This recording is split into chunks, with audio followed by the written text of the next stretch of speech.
చాలా గ్రేట్. ఎందుకంటే పవన్ కళ్యాణ్ గారు ఇవాళ మన ఆంధ్రప్రదేశ్ రాష్ట్ర డిప్యూటీ సీఎం అయ్యారు. ఇంకా ముందు ఇంకా ఆయన చాలా పెద్ద పదవులు ఆశిస్తారు. ఎందుకంటే ఇవాళ డిప్యూటీ సీఎం అయ్యారు, రేపు సీఎం అవ్వచ్చు, అవతల పీఎం కూడా అవకాశాలు ఉన్నాయి. పవన్ కళ్యాణ్ గారు ఇంకా ఎన్నో జనాలకి జనాల మీద ఆయన పెట్టుకున్న ఆశలు ఎన్నో చేయాలని మనస్ఫూర్తిగా కోరుకుంటూ, పవన్ కళ్యాణ్ గారు ఇంకా పై స్థాయిలో ఉండాలని మనస్ఫూర్తి కోరుకుంటున్నాను. ఆయన ఇంకా దేవుడికి ఇంకా ఆయన ఎన్నో ఆశలు ఇవ్వాలని మనస్ఫూర్తి కోరుకుంటున్నాను. జై జనసేన. మీరు చెప్పండి పవన్ కళ్యాణ్ ఈ రోజు ఈ సభకి ఏర్పాటుకి మీరు అందరూ తరలి రావడం జరిగింది. ఎక్కడి నుంచి వచ్చారు, మీరు ఎలా ఫీల్ అవుతున్నారు? మాది అత్తిల మండలం ఈడూరు గ్రామం అండి. మేము చాలా దూరం నుంచి వచ్చాం. మన పోలీసు వారు కూడా మనకి మూడు పార్కింగ్ ప్లేస్లు ఇచ్చారు. అయినా కార్లు సరిపోలేదండి. చూడండి, రోడ్డు పొడుగున అలా పెట్టేశారు కార్లు. మా ఈడూరు అత్తిల మండలం దాసం ప్రసాద్ గారు 100 కార్లతో మేము తరలి రావడం జరిగిందండి. మా నాయకుడు ఏదైతే మేము ఊహించామో 2025 మనం ఏం చేసి చూపిద్దాం అనుకున్నామో అది చేసి చూపించామండి. ముందు మనం ఏమైతే కోరుకుంటున్నామో, ఏది మనం పవన్ కళ్యాణ్ గారిని సీఎంగా ఎలా చూడాలనుకుంటున్నామో దానికి నాంది 2024 ఎలక్షను.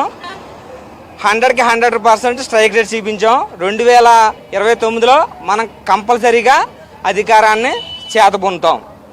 పవన్ కళ్యాణ్ గారిని సీఎం పొజిషన్లో మనం చూశారు కదండి. మనం 3-4 పార్కింగ్ ప్లేస్లు ఇచ్చారు, అయినా సరిపోలేదు పార్కింగ్కి. రోడ్డు పొడుగున రోడ్డుకి ఇరువైపులా మనం బళ్ళు పెట్టుకునే కార్లు వందలాది కాదు వేలాది కార్లు పార్కింగ్ చేసుకోవాల్సి వచ్చిందండి. మనం 2029లో మన నాయకుడిని సీఎంగా చూసే తరుణం తొందరలోనే ఉంది. దానికి నిదర్శనం ఈ జయకేతనం సభ. జై జనసేన. మనం చూస్తున్నాం, ముఖ్యంగా ప్రతి ఒక్కరూ ఇక్కడికి తరలి వచ్చే ప్రతి నాయకుడు అయితేనో కార్యకర్త అయితేనో పూర్తి స్థాయిలో తమ అభిమాన నేత, ఒకప్పుడు సినీ అభిమాన నటుడైతే ఈరోజు రాజకీయంగా తమ అభివృద్ధి ప్రదాత, పిఠాపురం నియోజకవర్గానికి శాసనసభ్యుడు అయినప్పటికీ రాష్ట్ర వ్యాప్తంగా పూర్తి స్థాయిలో ప్రతి గ్రామ అభివృద్ధి, ముఖ్యంగా గ్రామీణ అభివృద్ధి శాఖ కింద ఆయన మంత్రిగా ఉండడం, అలాగే అటవీ పర్యావరణ శాఖ కూడా మంత్రిగా పనిచేస్తూ ఉండడం, ఉప ముఖ్యమంత్రిగా ప్రస్తుతం కొనసాగుతున్న నేపథ్యంలో పూర్తి స్థాయిలో రాష్ట్రానికి స్థితి గతి కూడా మార్చే దిశలో ప్రస్తుతం ఆయన కొనసాగుతున్నారు. ముఖ్యంగా మనం చూస్తున్నాం, వాళ్ళు కేరింతలతో ఏదైతే వెళ్ళే ప్రాంగణం అంతా కూడా పూర్తి స్థాయిలో ఆనందోత్సాహాలతో కేరింతలతో నిండిపోయిన పరిస్థితులు అయితే ఉన్నాయి. ముఖ్యంగా యువతని మనం చూస్తూ ఉన్నాం.